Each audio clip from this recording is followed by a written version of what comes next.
శరీరంలో రక్తం తక్కువగా ఉండటాన్ని రక్తహీనత అంటారు. ఈ సమస్య ఎక్కువగా పిల్లలు, మహిళల్లో కనిపిస్తుంది.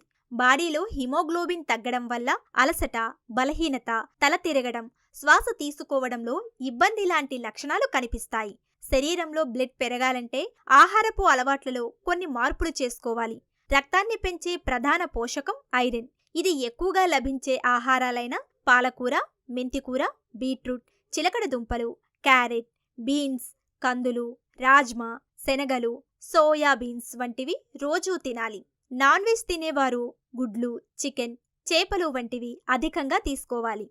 బాదం, పల్లీలు, స్ట్రాబెర్రీలు, పుచ్చకాయలు, ఖర్జూరాలలోనూ ఐరన్ పుష్కలం. శరీరంలో రక్తం పెరగాలంటే ఐరన్తో పాటు విటమిన్ సి ఉన్న ఆహారాలను తినడం చాలా ముఖ్యం. ఎందుకంటే శరీరం ఐరన్ను మెరుగ్గా గ్రహించాలంటే విటమిన్ సి సాయపడుతుంది.